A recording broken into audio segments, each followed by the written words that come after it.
நம்ம சேனல்லேருந்து தொடர்ந்தாப்பில் நீங்கள் வீடியோக்களை பார்க்க நினச்சிக்கணும். இதுவரை நம்ம சேனலை சப்ஸ்கிரைப் பண்ணிங்க. கீழே பெல் சிம்பல் இருக்குது, அதையும் கிளிக் பண்ணிங்க.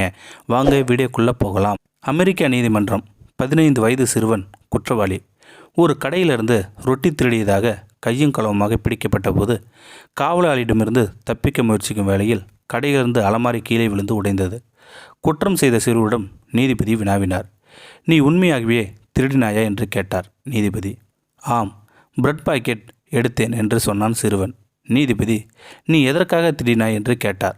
சிறுவன், எனக்கு அது தேவைப்பட்டது, அதனால்தான் எடுத்தேன் என்று சொன்னான் சிறுவன். நீதிபதி, பணம் கொடுத்து வாங்கியிருக்கலாம் அல்லவா என்று வினாவினார் நீதிபதி.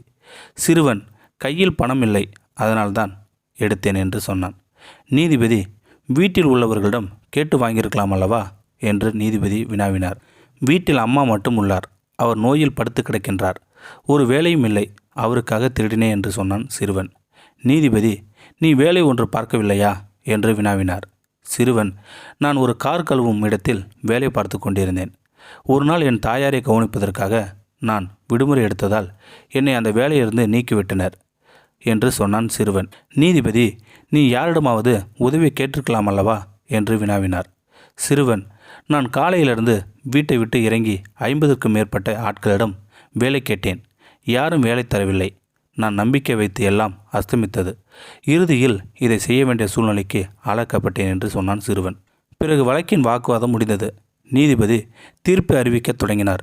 இது மிகவும் உணர்ச்சிபூர்வமான திருட்டு, ரொட்டி திருடியது குற்றம் என்பதில் சந்தேகமில்லை.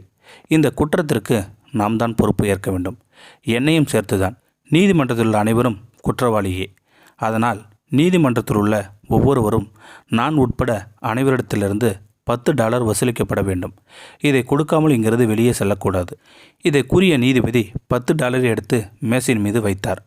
பிறகு பேனாவை எடுத்து தீர்ப்பு எழுத ஆரம்பித்தார். பட்டினியால் திருடிய அந்த சிறுவன் மீது மனித சிநேகம் இல்லாத விதத்தில் நடந்ததும் குற்றம் சுமத்தி போலீசில் ஒப்படைத்த கடை முதலாளிக்கும் $1000 அபராதம் விதிக்கப்பட்டது.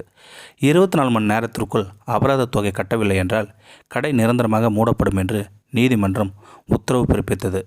பின்னர் நீதிமன்றத்தில் வசூலித்த அபராத தொகை முழுவதும் அந்த சிறுவனிடம் நீதிமன்றம் வழங்கியது. நீதிபதியின் தீர்ப்பை கேட்டு நீதிமன்றத்தில் ஆஜரான அனைவரும் திகைத்து நின்றனர், ஆனந்த கண்ணீர் வடித்தனர். நீதிபதியின் தீர்ப்பை கேட்டு ஆச்சரியப்பட்டு நீதிபதியை மீண்டும் மீண்டும் உற்று பார்த்து கொண்டிருந்தான் அந்த சிறுவன்.